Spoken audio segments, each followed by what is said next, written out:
Okay, today our lecture is work,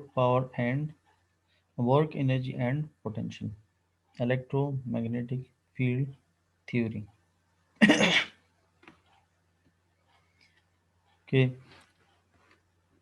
so the energy expended in moving a charge in an electric field. Consider a point charge Q, a source charge QE, which is also a source charge. Let point of observation A be located in the field of this charge. A point is located in the field of this charge. So let R be the distance between point of observation and the source charge. R is the total distance from source charge to the point charge. Now if we place another charge Q at same point, at same polarity, the same point of observation, there will be a force of repulsion between two charges. Okay, because source charge is also a Q plus Q and test charge is also plus Q. So uh, this source charge will push this Q along this side, okay, away from itself. So what will be the direction of this repulsion force? This will be along AR because it is a spherical coordinate. Okay, so for example, this is source charge Q and this is a point charge. Both of these are positive charge bodies, so it will repel this the test charge along the radius. This is the radius. Okay, so along AR. So this will be the force with which it is pushed. Okay, so F is equal to FAR, and same is the direction of for the E, because E is equal to F, force applied on unit positive charge. So Q is a scalar quantity, the only vector quantity is F, so same direction will be assigned to E. Okay, so if F is in the along AR, so E will be also along AR, means radius. Suppose Q is a movable charge due to repulsion, it will move in the direction of force of field. Let the distance moved by this charge is dl. Okay. The distance it travels is how much? dl. Okay. So the differential work done means the work done in moving a charge from this point to this point against the electric field, uh, we will need some external electric force, and this external electric force will be opposite of this force, the repulsive force. And now we are moving the charge against the electric field. So now this will be our initial point and this will be our final point. Okay, so and this external force will be, remember, opposite to this F, because this F was along right and now this is along Z, sorry, along left. Okay, so now we need to apply some external electric field to move a charge against the electric field. So work done is the dot product of F into dl. This is the dot product of these two, putting the values. F is equal to QE, because E is equal to F by Q, means F is equal to EQ, yeah, or QE, and DL is along AR. Okay, so dot product of these two will be this. Now we are applying as the force is against the electric field, so there will be minus, and this minus shows the force is applied against the electric field. So the minus will be introduced, and this minus indicates that the work done has been done against the electric field. So we can, now we will consider the whole length.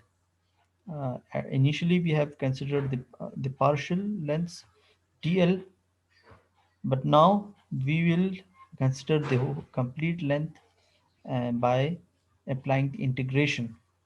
So a b to a, b is the initial point, a is the final point, initial to final. Okay, and again this is minus because The work has been done against electric field, and E dot dl, this is actually the dot product. Okay, so this is the complete work done along the path from B to A. Okay, this is point B. uh, this is point B, and this is point A. Okay, initial, and this is final. Okay, so now we have to solve one example. E is equal to 6y square z ax. This is given in volt per meter. Delta L is minus 3 this. Okay, Q is a source charge, and it is given 2 microcoulomb. Work done, we have to find work done at P A 025 B 111C. These three are different points, and we have to find the work done in moving a charge against the electric field from origin to this point. These are actually the final points.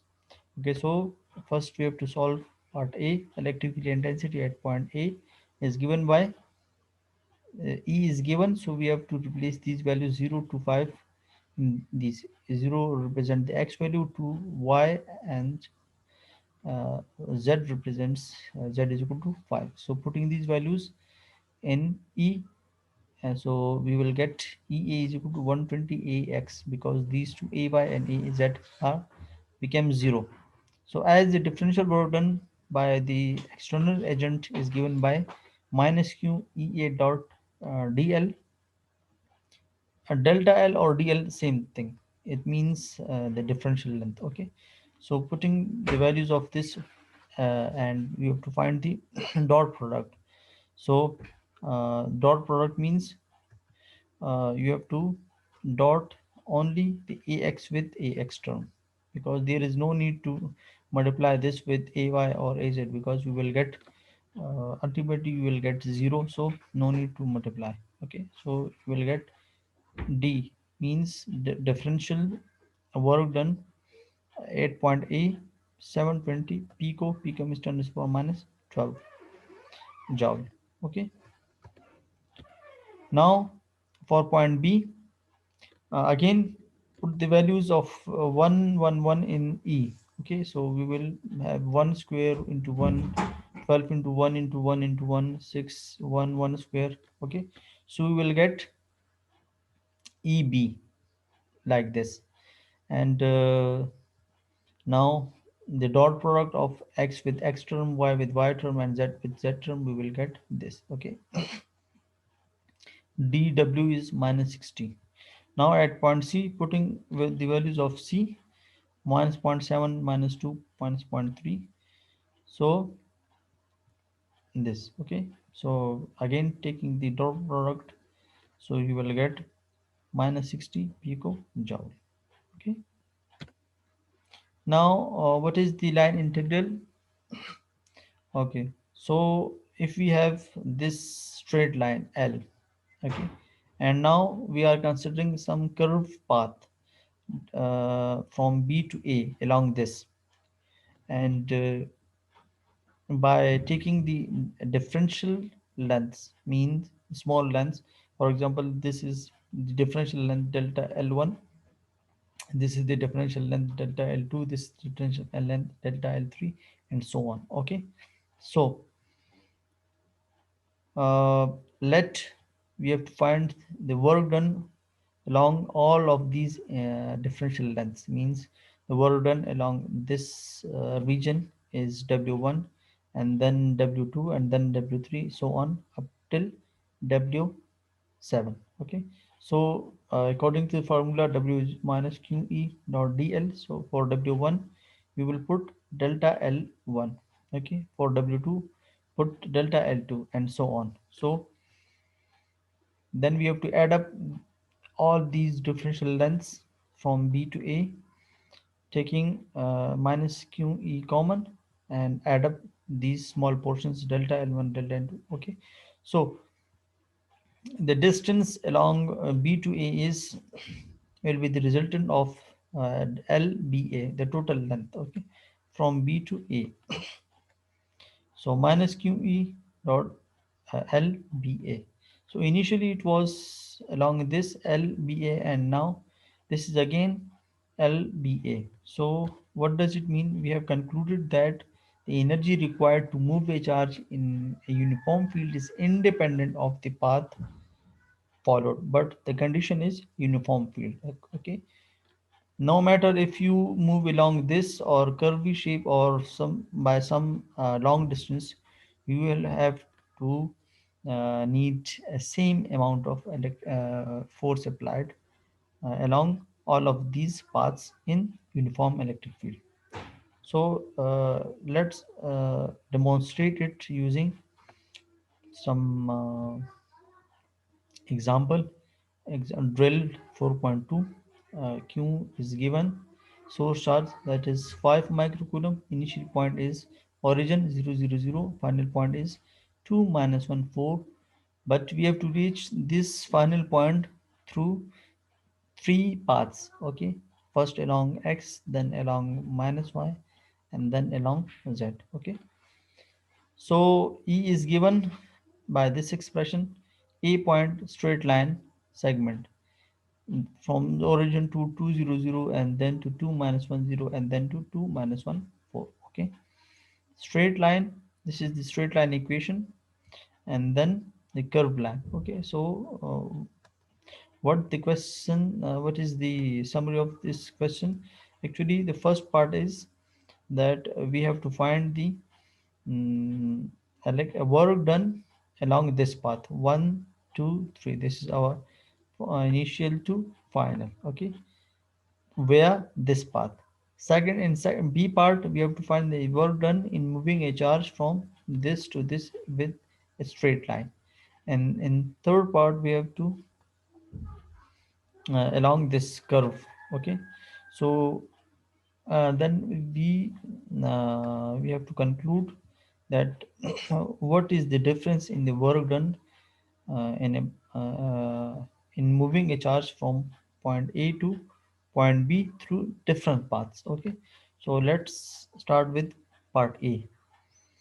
Okay, in path A we have three. In part A we have three paths: C1, C2, C3. So applying, so find the work done along all of these three paths individually. So dl is dx, dy, dz, as we no change is absorbed in along y and z, because they look 0, y is 0 0, z is 0 0. So only change is absorbed in along x axis. So dl will be along ax. Okay, so applying the dot product of E with only x portion, because dl is along ax, so we will get this. So remember, the first point is to find dl. Okay, that what is the direction of dl. Secondly, you have to apply a dot product. This is your second step. Remember, these steps will be repeated again and again, so remember these steps. Okay, first step is d, you have to find the dl. Second is dot product. The third is the integration. Okay, integration, this is your third step. And the fourth step is to putting the limits. Okay, limits, these are the limits. So limits are the fourth step. So we have already found the first step. We have solved the first step, that is dl is along ax. Okay, the second is the dot product. This is the dot product. Okay, now integrating, as y is equal to 0, z is equal to, putting y is 0, z is 0 over here, so we will get w1 is equal to 0. Now c2, only change is absorbed in y, so it means dx and dy and dz is 0, so the length is along ay. Okay, so this was our first step, then the dot product, and then the integration. So there is no need to integrate, because as we put the values of z is equal to 0, so we will get 0. Okay, w2 is equal to 0. Now path 3, the only change is absorbed in along z, so dl will be along az. Okay, so the second step is dot product, then apply the integration. and then the limits integration. After integration we will get z, putting the values 4 minus 0, we will get 80 microjoule. So the total work done in moving a charge from point A to point B via C1, C2, C3. So the W1, W2, W3 represents the work done along C1, C2, C3 respectively. Putting the values, you will get W is equal to 80 microjoule. As now, you have to find the work done along the straight line from point A to point B. So the straight line equation is given x is equal to minus 2y and 2x is equal to z. Okay, so dl is equal to this. Now, mm, taking the dot product, we will get this by the from the dot product. Equation number one. Now we have to replace this y and z in term of x, so that we only get the x terms along the ax direction, and only y term along dy, and only z term along dz. So replace these y and z with x by these two equations. Okay, putting the values, so we will get only x term in dx, only y terms in dy, only z term in dz. So work done is given by this. Okay, so every point have its own limits. The limits for the x is from 0 to 2, for the y from 0 to minus 1, and for the z from 0 to 4. Okay, so applying the integration, putting the limits, we will get 80 microjoule. Now the work done in moving a charge from along this was 80 microjoule, and from along the straight line is also 80 microjoule. So it means uh, the work done is independent of the path in uniform electric field. So we can predict that through a straight through a curved line it will also be the 80 microjoule. Okay, so let's see that whether our prediction is correct or not. So dl is this, as we know that x is this, y is this. So putting the values, so all of these are in term of y. Okay, this also in term of y, this also in term of y, this also in term of y. So uh, substituting y and z in term of y, so you will get only the y term dy. Okay, so 144y raised to the power 8 dy. Integrating, and after integration putting the values, we will get 80 microjoule. So it means our production was correct. So this means that the work done in moving a charge from point A to point B through any of the path is independent by the path followed. So we will get we will need to apply the same force, and you have to do the same amount of work done in moving a charge from point A to point B against the electric field in a uniform electric field. Okay, so now the line charges. Okay, so we will discuss the line charges in the next portion of the lecture. Okay, thank you.